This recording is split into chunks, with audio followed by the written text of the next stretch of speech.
The Lincoln Center Opera House had never looked more magnificent. Crystal chandeliers cast golden light across marble floors, and elegantly dressed patrons swept through the grand foyer in their designer gowns and perfectly tailored tuxedos. Tonight was the premiere of Swan Lake with the New York City Ballet, and tickets had been impossible to get for months. I smoothed down my simple black dress, the one I'd bought on clearance 3 years ago, and tried to ignore the way Patricia's eyes swept over me with barely concealed disdain.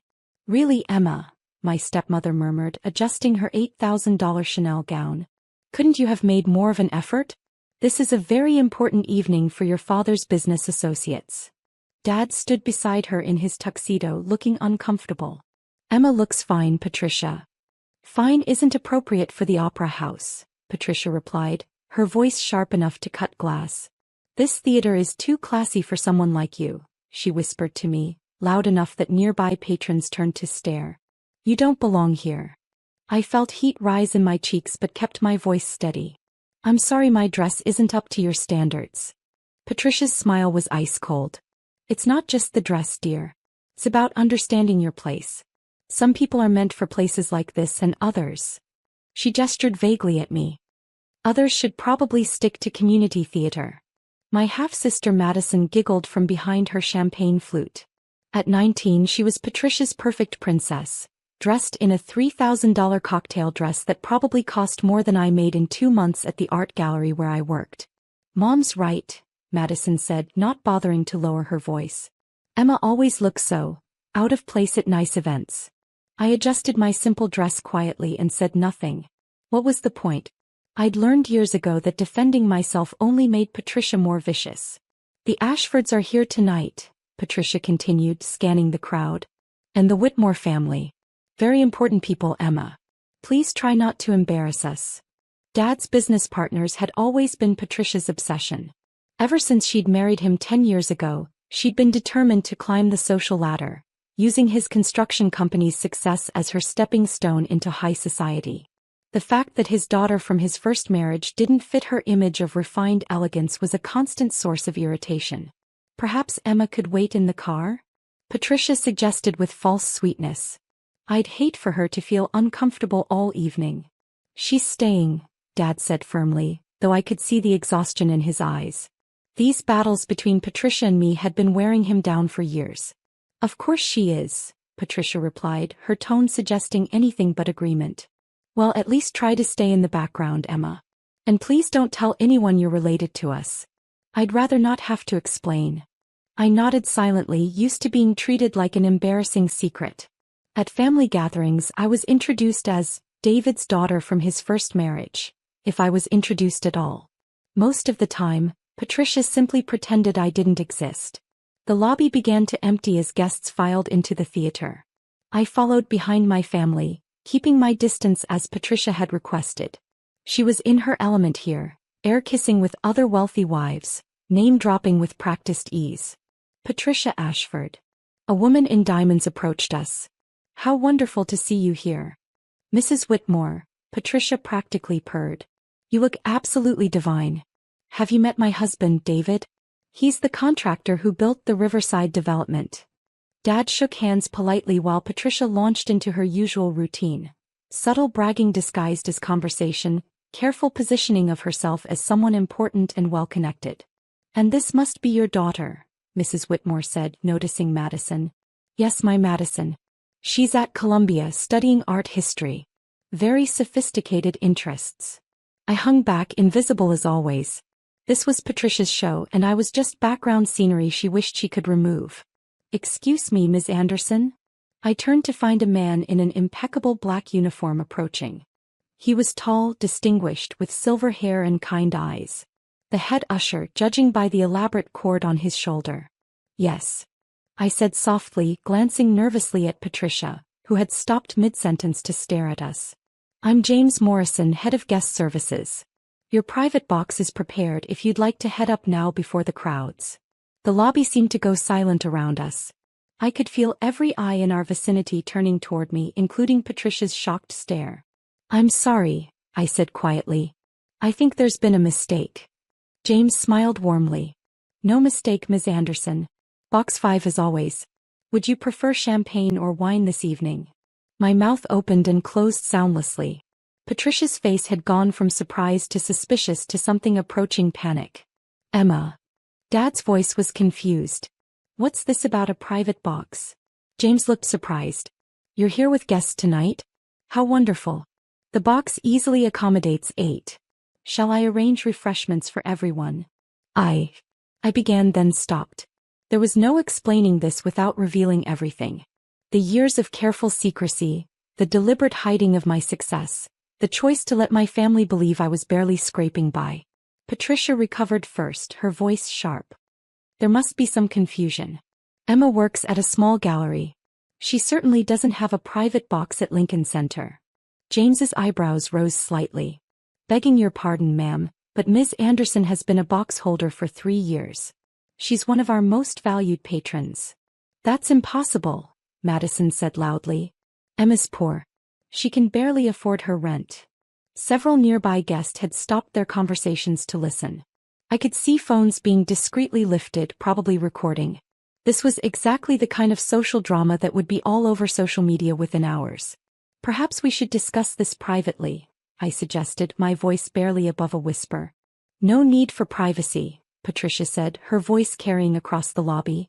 I'd like to understand how my stepdaughter, who works retail, supposedly has a private box at one of the most exclusive venues in the city. James looked increasingly uncomfortable but maintained his professional demeanor. Perhaps Ms. Anderson would prefer to explain the arrangement herself? All eyes turned to me. Patricia's were blazing with fury and confusion. Dad looked completely bewildered. Madison was filming with her phone, no doubt planning to post this everywhere. I took a deep breath. There's no arrangement to explain. I own Box 5. You own it. Patricia's voice rose to a near shriek. That's impossible. Do you have any idea what those cost? Actually, I did. Box 5 had cost me $2.8 million when I'd purchased it 3 years ago. It was one of several investments I'd made after my art gallery had taken off far beyond anything I'd expected. What had started as a small space showing local artists had evolved into something much bigger when I discovered my talent for spotting emerging talent. 3 artists I'd featured early in their careers were now selling pieces for 6 figures. The gallery had expanded to 3 locations, and I'd quietly built a small empire in the art world. But I'd never told my family about any of it. Why would I? They'd made it clear that my opinions, my interests, and my achievements didn't matter to them. It had been easier to let them think I was barely getting by than to deal with Patricia's inevitable attempts to exploit my success. Emma. Dad's voice was gentle. Is this true? Box 5 is registered to Anderson Arts Holdings, James confirmed helpfully. Ms. Anderson has been extremely generous to our youth education programs as well. Anderson Arts Holdings? Patricia repeated, her face pale. You own a company? Before I could answer, another voice interrupted. Emma Anderson. I thought that was you. A woman in an elegant burgundy gown approached, smiling warmly. I recognized her immediately. Catherine Mills, the arts critic for the New York Times. Catherine, I said, forcing a smile. How lovely to see you. I was hoping I'd run into you tonight. I wanted to thank you again for that introduction to Marcus Rivera. His latest series is extraordinary, exactly the kind of fresh voice the art world needs. He turned to my family with interest. Are you friends of Emma's? You must be so proud. She's got the best eye for talent in the city. Half the major collectors won't make a move without consulting her first. Patricia's mouth opened and closed like a fish out of water. This is my family, I said quietly. My father David, my stepmother Patricia, and my half-sister Madison. Oh, how wonderful. Catherine beamed. Emma, you never mentioned your family was interested in the arts. They're not, I said simply. The awkwardness of that statement hung in the air. Catherine looked confused while my family stood frozen in shock. Well, Catherine said after a moment, I should let you get to your seats. Enjoy the performance, Emma. I'm looking forward to your thoughts on it. As she walked away, the silence stretched uncomfortably. Other guests were staring now, whispering among themselves. Several had their phones out, no doubt documenting this unusual family drama. Ms. Anderson, James said gently, shall I escort your party to Box 5? I looked at my family, really looked at them. Dad seemed overwhelmed, struggling to process this new information about his daughter. Madison was still recording, her eyes wide with shock and something that might have been excitement about the social media potential of this moment. And Patricia. Patricia looked like her entire world had just shifted beneath her feet. You own a private box, she said slowly. You own an art company. You know New York Times critics. Yes. But you dress like. She gestured at my simple black dress. Like someone who doesn't need to prove her worth through expensive clothes? The words came out sharper than I'd intended, but I was tired. Tired of being treated like an embarrassment, tired of being told I didn't belong, tired of pretending to be less than I was to make other people comfortable. Why didn't you tell us? Dad asked, his voice hurt. I looked at him, really looked at him. When had he gotten so much gray in his hair? When had those lines around his eyes gotten so deep? When would I have told you, Dad? During Sunday dinners when Patricia explains why I'll never amount to anything? During family gatherings when Madison posts photos of everyone except me? When exactly would have been a good time to share my success with people who've made it clear they think I'm a failure? That's not fair, Patricia protested, but her voice lacked its usual conviction. Isn't it? I asked. Tonight you told me I was too poor and unsophisticated for this theater. You suggested I wait in the car so I wouldn't embarrass you in front of your friends. You literally told me not to tell anyone I'm related to you. The lobby had mostly cleared now, but a few stragglers were still watching our family drama unfold. I could see security guards positioning themselves discreetly nearby, ready to intervene if things escalated. Perhaps we should continue this conversation in the box, James suggested diplomatically. The performance begins in 10 minutes. I almost said no. Almost told them to enjoy the show while I went home to my quiet apartment and my simple life. But something in Dad's expression stopped me. A sadness that had nothing to do with embarrassment and everything to do with regret. Box 5, I said finally. But we need to talk after the show. James looked relieved. Right this way. As we walked through the theater, Patricia remained uncharacteristically silent. The grandeur of Box 5 seemed to overwhelm her.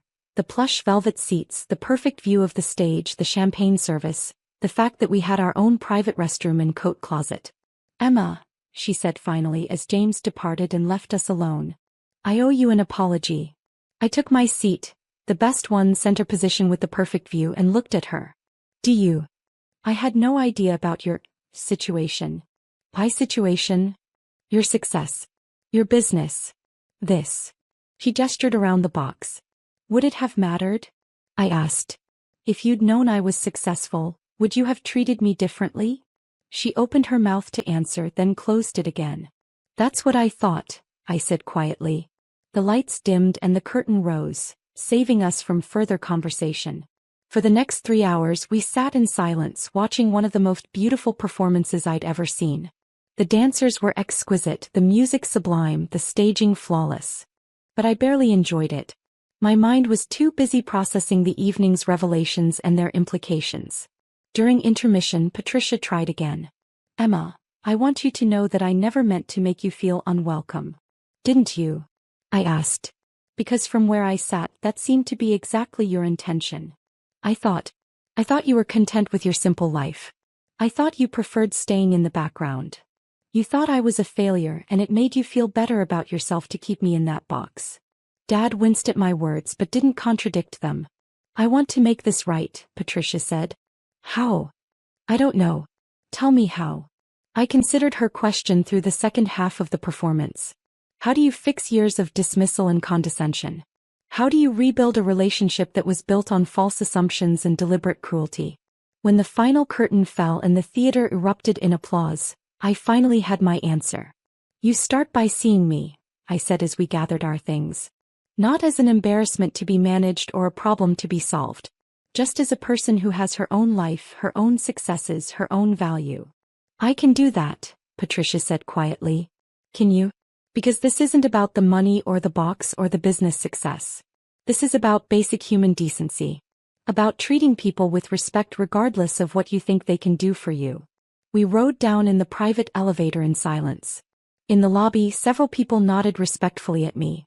Other box holders, major donors, people who knew me from the art world. Patricia watched these interactions with growing amazement. How long? Dad asked as we waited for our cars. How long what? How long have you been successful? Really successful? About 5 years. The gallery started small, but it grew faster than I expected. And you never told us because? I looked at him, this man who'd raised me, who'd loved me the best he knew how, but who'd chosen to marry a woman who saw me as a threat. Because I learned early that my achievements made Patricia uncomfortable. And making Patricia uncomfortable made you uncomfortable. So I stopped sharing. Dad's face crumpled. Emma, I'm so sorry. I know you are, Dad. But sorry doesn't fix the years of feeling like I didn't belong in my own family. What can we do? Madison asked. She'd been surprisingly quiet all evening, and I realized this might be the first time she'd seen the family dynamics from my perspective. You can start by deleting whatever you recorded tonight, I said. This was embarrassing enough without it becoming social media content. She looked down at her phone, then back at me. To my surprise, she opened the video and deleted it without argument. Done, she said. And Emma? I'm sorry too. I never thought about how the things we said made you feel. Thank you. My car arrived first. A simple black sedan that Patricia probably assumed was an Uber but was actually my driver. As I prepared to leave, Patricia grabbed my arm. Will you give us another chance? She asked. A real one. I studied her face, looking for signs of the calculated manipulation I'd grown used to. Instead, I saw something I'd never seen before. Genuine remorse. Maybe, I said. But it starts with Sunday dinner next week. You treat me like a member of the family, not like a charity case you're tolerating. And Patricia? The next time you want to tell someone they don't belong somewhere, remember tonight. As my car pulled away from Lincoln Center, I found myself smiling for the first time all evening. Tomorrow, the art world would continue to know me as a successful gallery owner and talent scout. My family would have to reconcile the daughter they thought they knew with the woman I'd actually become. And maybe, just maybe, Sunday dinners would finally be something to look forward to instead of endure. The theater had taught them a lesson about assumptions. Now it was up to them to decide what they'd learned. One crisp autumn morning, just as I was getting ready for a client meeting, my phone rang. I answered calmly, but the moment I heard my mother's voice, I knew something was wrong. Michael, she said carefully, we need to talk about the house. My stomach tightened. This wasn't just any house, it was our family home, passed down for generations. I had spent my childhood there, baking apple pies with my grandmother, learning woodworking from my grandfather. That house was part of our history. What about the house? I asked, trying to stay calm. She hesitated, then the truth came out in a rush. My father's gambling had finally caught up with us. His debts had spiraled out of control, and in desperation, they had sold the one thing that was never meant to be touched, our home. We had no choice, she said, her voice breaking. The debt collectors were after us. Your father swore this would be the last time. I had heard that promise too many times before. My grandmother had left the house to me in her will, making it clear that it should stay in the family. But now, without even telling me, my parents had sold it. How much? I asked, my voice ice cold. The number she gave me made my blood freeze. They had sold it for far less than it was worth. And worse, the buyer was a real estate developer with ties to the casino owner. It wasn't just a bad decision, it was a scam. I spent the next few hours digging for information. As a forensic accountant, I knew how to find hidden truths. I called old family friends, checked property records, and spoke to my father's business contacts. The deeper I looked, the worse it got. My father had borrowed from everyone, friends, family, loan sharks. The debts were endless. But what hurt most was how easily they had let go of our family's legacy. I remembered my grandmother's words. Family isn't just about blood. It's about honor. About protecting what matters. By the end of the day, I had everything I needed. Bank records, loan agreements, property documents, every detail lined up, exposing a web of corruption. My parents thought I would be helpless. They were wrong. I stared at the file in front of me, already forming a plan. This wasn't just about getting the house back. It was about bringing down the people who had profited from my father's addiction. The casino, the developers, the loan sharks. As the sun set, I made my first call to a lawyer who specialized in financial crime. I need your help, I said. We're going to take them all down. The fight had just begun. The next 6 weeks became a masterclass in strategic preparation. My forensic accounting skills, typically used to unravel complex financial fraud for corporate clients, were now laser-focused on my personal mission.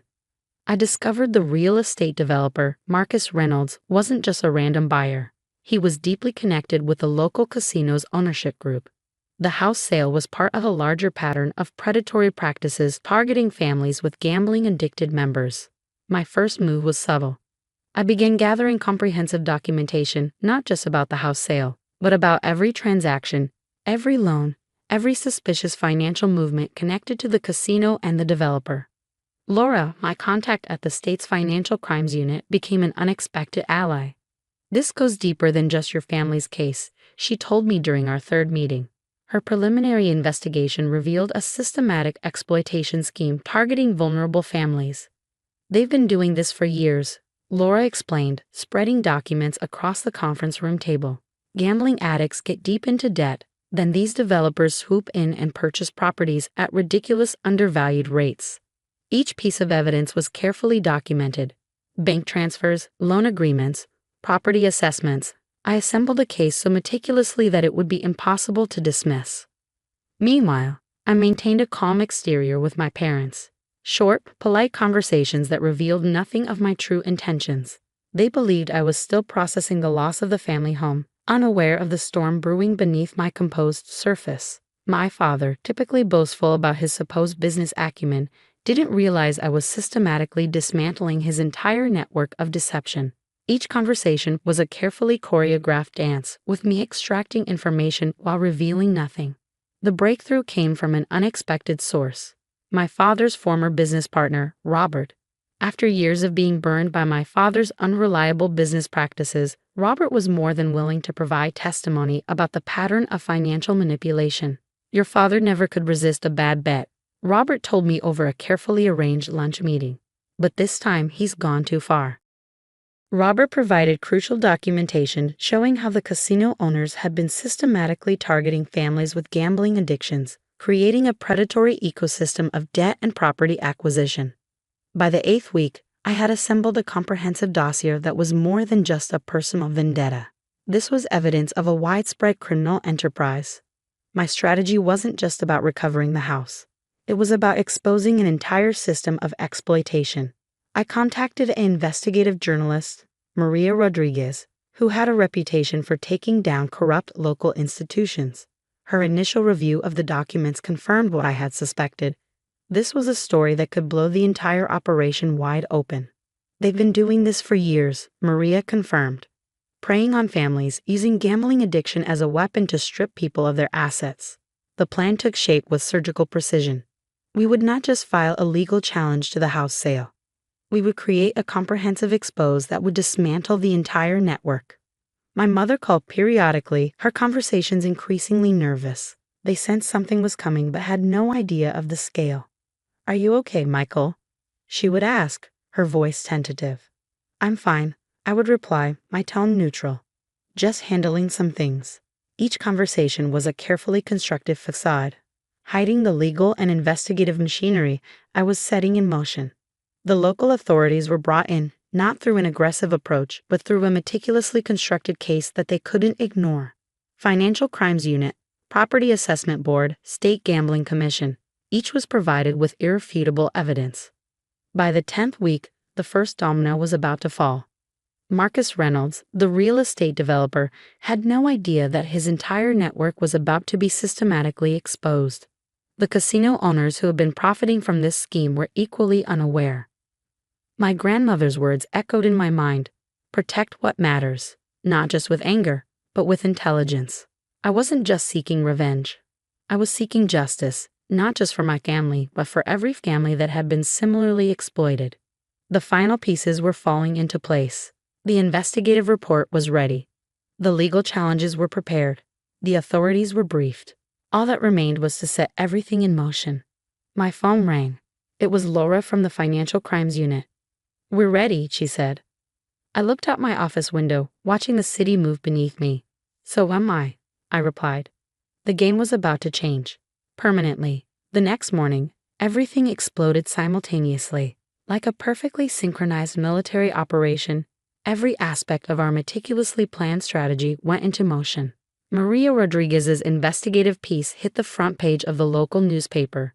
The headline screamed, Casino Empire built on Fekemail Eastrukthayan. Predatory practices exposed. Accompanying the article was a comprehensive breakdown of how the casino and real estate network had systematically targeted vulnerable families. Within hours, my phone started buzzing. First, Marcus Reynolds' lawyer called, desperate and panicked. Then the casino owner's representatives. Each call was a mixture of threats and bargaining, which I calmly deflected. I'm not interested in negotiating, I said repeatedly. Your actions will be fully investigated. The state's Financial Crimes Unit launched a full-scale investigation. Bank accounts were frozen. Properties were placed under temporary seizure. The network of corruption that had operated in broad daylight for years was suddenly exposed, vulnerable. My parents were summoned for questioning. The look of shock on their faces when they realized the depth of my investigation was something I would never forget. How? My father asked, his voice breaking. How did you know? I simply smiled. I learned from the best. Grandma always said to protect what matters. The legal proceedings moved quickly. The house sale was immediately invalidated. Not only would our family home be returned, but the developers were forced to pay significant restitution. But this was about more than just our house. Dozens of other families came forward, empowered by the investigation. Families who had been silently suffering, stripped of their assets by the same predatory system. My mother's initial anger transformed into a strange mixture of shame and reluctant admiration. You've always been different, she said during one of our conversations. More like my mother than I ever was. The casino's operating license was suspended pending a comprehensive review. The real estate developer's entire portfolio came under intense scrutiny. Marcus Reynolds was arrested, his network of corruption systematically dismantled. My father's gambling addiction became a central part of the investigation. Rehabilitation became a condition of avoiding more serious legal consequences. 6 months after that initial phone call, our family home was not just returned, it was restored. I used part of the settlement to renovate the property, bringing it back to the condition my grandparents would have wanted. During the renovation, I found something remarkable. Hidden in my grandfather's old workshop, behind a loose floorboard, was a small journal. His notes about building the house, about family, about integrity. One passage struck me particularly. A family is not defined by its mistakes, but by how it rises above them. The local community began recognizing the broader impact of the investigation. Other families who had been similarly exploited found hope. The casino's practices were exposed, creating legal precedents that would protect vulnerable individuals. My relationship with my parents transformed. It wasn't perfect, but it was more honest. My father entered a comprehensive gambling rehabilitation program. My mother started volunteering with support groups for families dealing with addiction. A year later, I sat on the porch of our restored family home. The afternoon sun cast long shadows, reminiscent of those summer days from my childhood. My grandmother's legacy wasn't just the house. It was the lesson of resilience, of strategic thinking, of protecting what truly matters. I wasn't seeking revenge. I was seeking justice, not just for my family, but for every family that had been exploited by a system designed to prey on vulnerability. The phone rang. It was Laura from the Financial Crimes Unit. "We've got another case," she said. "Think you might be interested in helping." I looked out over the property my grandparents had built, the home my strategy had reclaimed. "Send me the details," I replied. Some stories don't end. They simply transform. And some family legacies are worth fighting for. The house was too quiet. That was the first thing I noticed when I walked in that evening, my arms full of grocery bags. Normally, my 5-year-old twins, Ethan and Emma, would be running around, laughing, arguing over toys. But tonight, there was nothing, just silence. Melissa, my sister-in-law, was supposed to be babysitting. She had been our go-to for months, always eager to help. Too eager, I would later realize. "Melissa?" I called out, setting the bags on the counter. No answer. I walked through the living room, my heart starting to race. The toys were neatly arranged, too neat. Something felt wrong. The hallway to the kids' room felt longer than usual. With each step, my stomach twisted tighter. Their bedroom door was shut all the way. Melissa never did that. She always left it slightly open because they were afraid of the dark. I pushed it open. Empty. The beds were perfectly made, every toy in its place. No signs of my children. Ethan. Emma. My voice trembled. I checked the bathroom, the closet, the guest room. Nothing. No kids, no Melissa. Then my phone buzzed. A text from Melissa. We needed some air. Be back soon. The message was 3 hours old. I called my husband Mark, who was away on business. No answer. My panic turned into something worse, a suffocating fear. I called everyone I could think of, neighbors, police, friends. 2 hours and 17 frantic calls later, another text came. They're fine. Don't overreact. Fine. The most dangerous word I had ever read. The police said they couldn't do much. She's family, they told me. These things can be complicated. Complicated. Another meaningless word when your children are missing. Mark caught the first flight home. His mother arrived soon after, her face tight with worry, and something else I couldn't quite place. Melissa wouldn't do anything bad, she kept saying. She loves them. Love. A word that was starting to lose all meaning. 3 days passed. No real leads. Just Melissa's vague messages insisting the kids were safe. Then, a call. Emma's best friend's mother. My daughter said something strange, she told me. A conversation overheard. A child's innocent words. Aunt Melissa said we're going on a special adventure that Mommy and Daddy wouldn't understand. Adventure. A word that now filled me with dread. The police started digging. Credit card records, phone calls, social media. A picture began to form. Melissa hadn't just taken them on impulse. This was planned. Not for days, not for weeks. For months. What I didn't know then, what I was about to learn, was that this wasn't just a kidnapping. It was part of something much bigger. A secret I never could have imagined. And Melissa was just getting started. The investigation moved like a slow-burning fire, revealing embers of truth that threatened to consume everything. Detective Sarah Morgan sat across from me in our living room, her notepad open, eyes sharp with a mixture of professional detachment and genuine concern. Tell me about Melissa, she said, from the beginning. I took a deep breath. Melissa wasn't just my sister-in-law. She was Mark's younger sister, 10 years his junior, always desperate to prove herself. A woman who had never quite found her place in the world. She moved back to town 2 years ago, I began. Jobless, recently divorced. My husband felt obligated to help her. She practically begged to babysit the twins. At first, Melissa seemed perfect. Always available, never complained. Brought homemade cookies, sent cute photos of the kids during her babysitting shifts. How often did she babysit? Detective Morgan asked. At least twice a week, sometimes more. Mark thought it was helping her feel useful. The detective's pen moved silently across the page. Mark's mother called again. Her voice trembled. She's always been different, she said cryptically. Even as a child. Different. Another loaded word. A breakthrough came unexpectedly. Emma's school friend's mother had overheard something. A casual conversation between children revealed a crucial detail. Aunt Melissa said we're going somewhere special. That Mommy and Daddy won't understand. The police traced Melissa's recent purchases.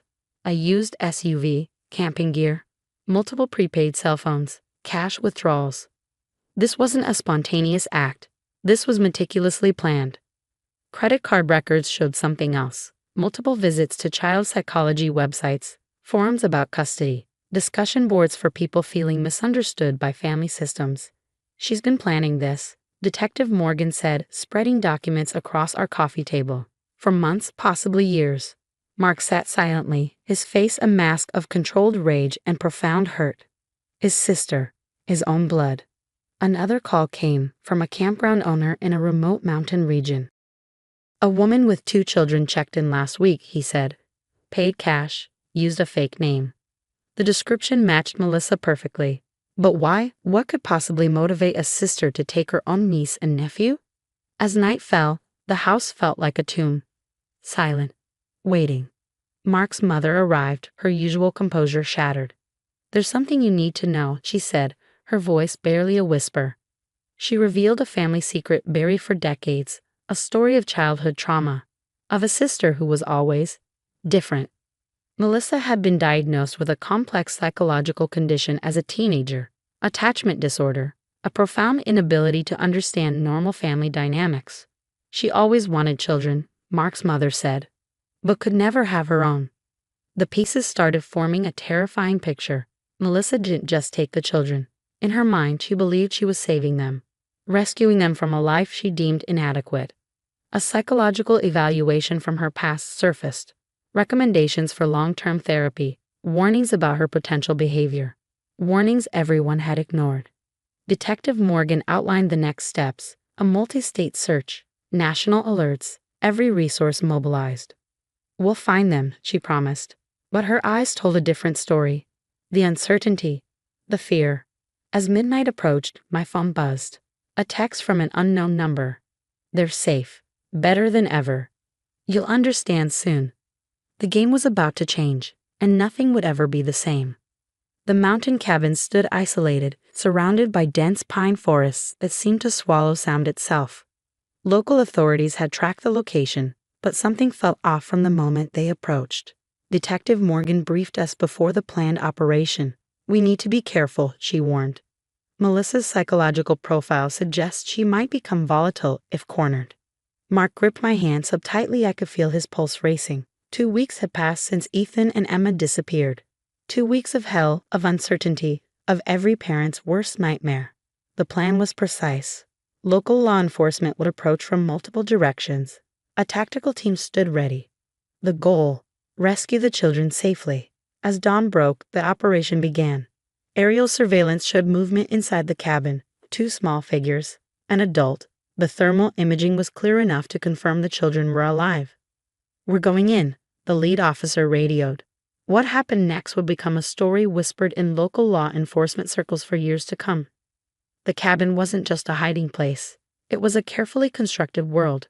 When they breached the door, they found something unexpected. The children were not just safe, they were thriving. Melissa had created an elaborate homeschooling environment. Educational materials lined the walls. The twins' beds were meticulously made, nutritious meals prepared, their clothing clean and organized. But it was their reaction that shocked everyone. Ethan and Emma didn't cry, didn't show fear. Instead, they looked confused by the commotion.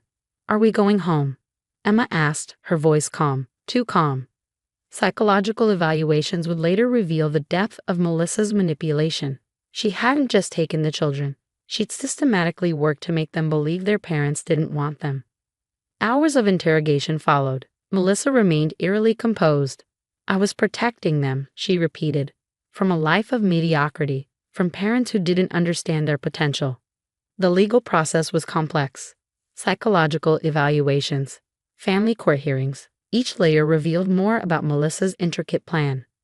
She had documentation, fabricated evidence suggesting we were unfit parents, carefully crafted narratives designed to justify her actions. Mark's mother broke down during her testimony. "She was always different," she repeated, "always trying to prove something."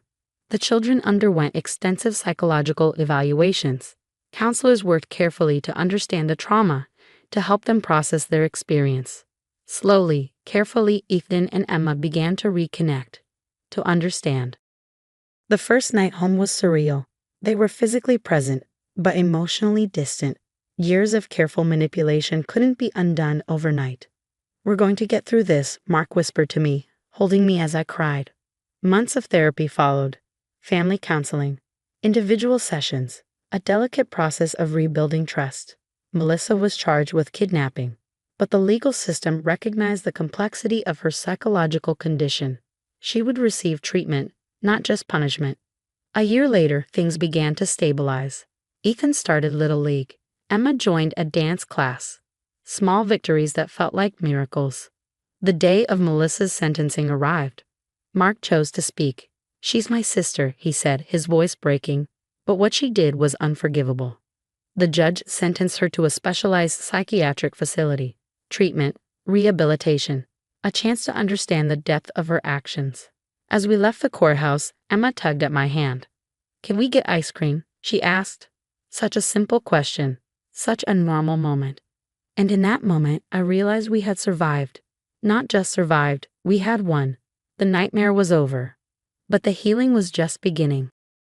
The moral of the story is that love, even when well-intended, can be dangerous when twisted by delusion and unresolved trauma. It highlights the importance of recognizing mental health struggles, addressing them before they escalate, and understanding that even family members can cause harm when their actions stem from a distorted sense of righteousness. It also speaks to the resilience of family, the power of truth, and the long but possible journey of healing. While the scars of manipulation and loss don't fade overnight, love, patience, and support can rebuild what was broken. At 3:47 p.m., I missed the first call. The second came at 3:52. By the third, my heart was pounding. I was in the middle of an important client meeting in Chicago when my daughter Emma's number kept appearing on my phone. Something felt wrong. I excused myself and stepped into the hallway, my hands shaking as I called back. But it wasn't Emma who answered, it was my mother. Her voice was weak, almost broken. "Olivia," she said, "something happened while you were away." My sister Lisa had been watching Emma while I was on this business trip. It was supposed to be simple. Emma would stay with my parents and Lisa would help out. We'd done this many times before. "What happened?" I asked, my mind racing. My mother hesitated before explaining. Lisa and Emma had argued. Lisa claimed Emma was being disrespectful. And then something I could barely believe. Lisa had kicked my 12-year-old daughter out of the house. "Kicked out?" I repeated, stunned. Lisa had driven Emma to a community center, dropped her off, and told her to call me. Emma was left alone, scared, with nowhere to go. "Where is she now?" I demanded. "A social worker found her," my mother said. "She's safe, but Lisa says." I cut her off. "Put Emma on the phone." When Emma spoke, her voice was quiet but steady. "I didn't do anything wrong, Mom," she said. Lisa got mad because I didn't want to help her clean her closet. She called me lazy and disrespectful. That didn't make sense. Emma was always responsible, always helpful. Something wasn't right. I needed to get home. Now. Without hesitation, I canceled the rest of my meetings. My boss didn't argue. He could tell this was serious. The flight home felt endless. Every second, I imagined my daughter alone and afraid. Lisa and I had never been close, but this was beyond anything I expected. Lisa had always been jealous, never outright, but in small ways. She resented my career, my independence, and most of all, my close bond with Emma. She had struggled in life while I had built stability for myself and my daughter.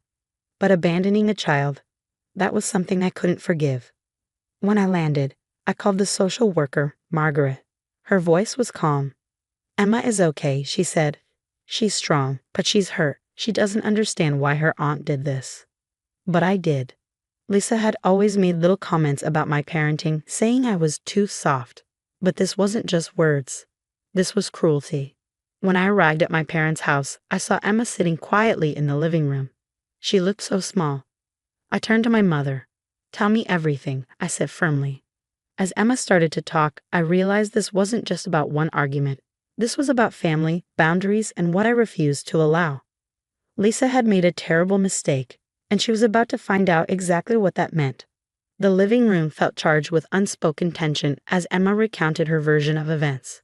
Her voice was steady, but I could see the hurt behind her eyes, the same look she'd get when someone had disappointed her deeply. "Aunt Lisa came over early that morning," Emma began. "She was reorganizing the closet in the guest room and asked me to help. I was doing my homework, but I told her I'd help after I finished my math assignment." My mother shifted uncomfortably in her chair. I could tell she was struggling with the guilt of having allowed this to happen. "She got angry," Emma continued, "said I was lazy and disrespectful. But I wasn't. I always help when someone asks me. She started saying mean things about how I'm spoiled, how I never do anything for anyone." The more Emma spoke, the clearer the picture became. This wasn't about a closet or chores. This was about Lisa's long-standing resentment toward me now being projected onto my daughter. "She told me to leave," Emma said quietly. "Said if I wasn't going to help, I wasn't welcome in the house." My mind was already 3 steps ahead. This wasn't just a moment of frustration. This was calculated emotional manipulation. I pulled out my phone and started recording our conversation. Emma looked at me, a question in her eyes. "Just in case," I whispered. Later that evening, after Emma was asleep, I made a series of calls. The first was to a family law attorney. The second was to my company's HR department. The third was to my sister's employer. Lisa worked as a middle management supervisor at a local marketing firm. She'd always been jealous of my career, constantly comparing herself to me. Now that comparison would cost her. The next morning, Lisa arrived at my parents' house, clearly expecting to explain herself. What she didn't expect was me waiting for her. "We need to talk," I said, my voice calm but razor sharp. Her confident swagger faltered. "About what?" "About you abandoning a 12-year-old child. About your behavior. About the fact that what you did is considered child endangerment." Lisa laughed, but it was a nervous sound. "You're overreacting. Emma was fine, the social worker. The social worker who found a minor alone and scared. The one who filed an official report." I watched the color drain from her face.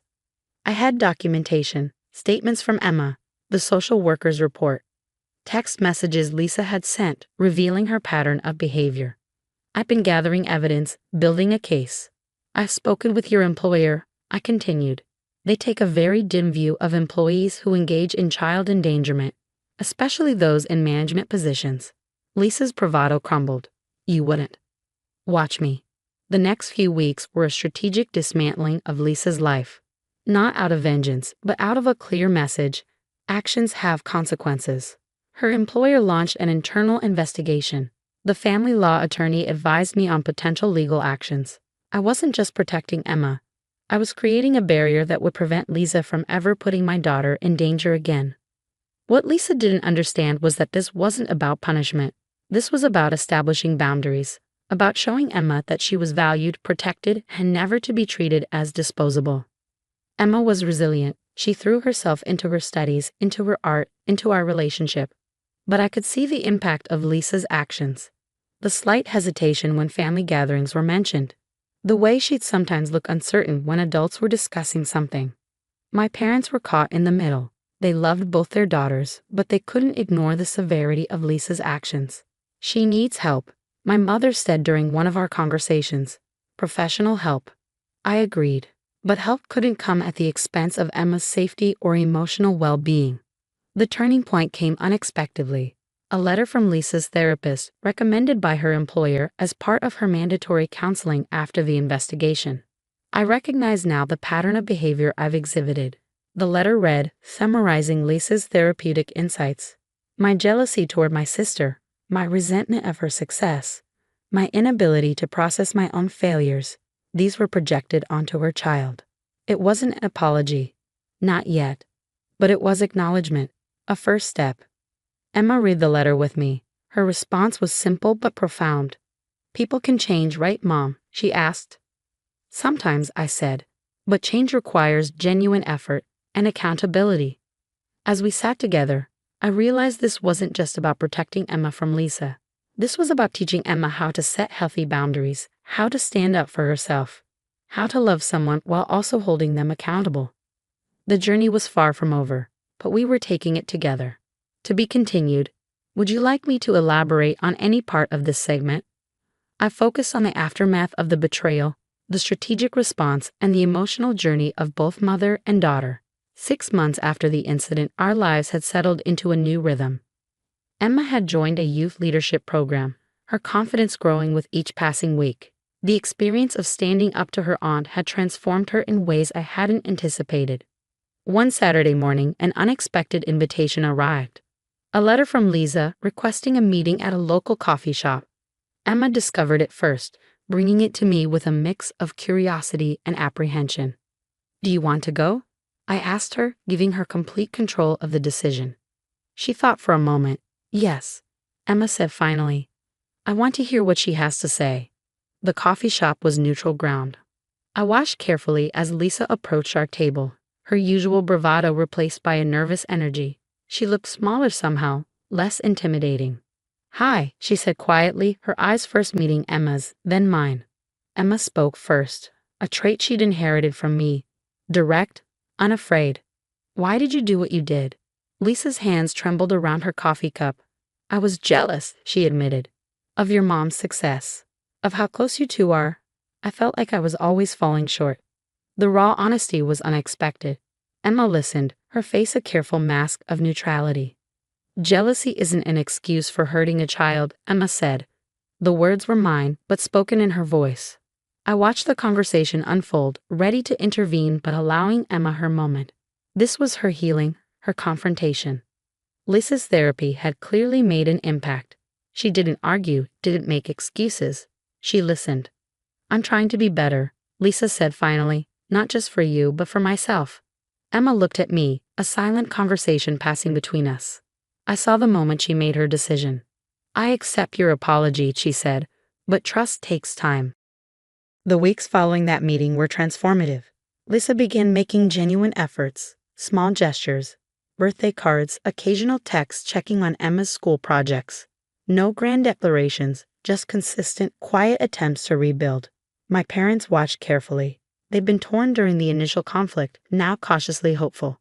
At Emma's year-end school presentation, an unexpected guest arrived.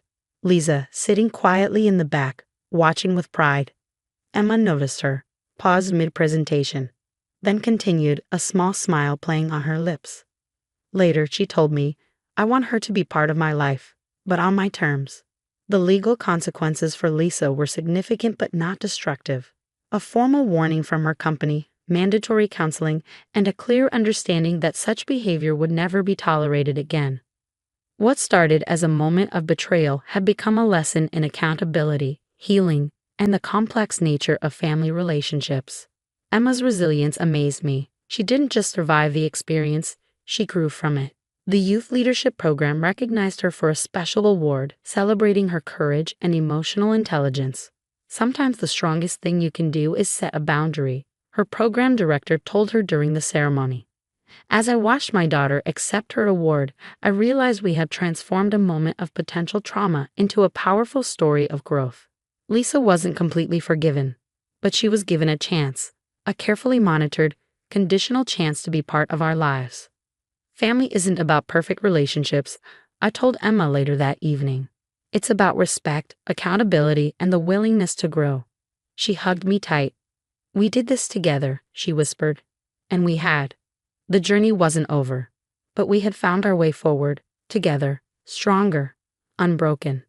Would you like me to elaborate on any part of this final segment? I focused on resolution, healing, and the complex path to rebuilding trust within a family.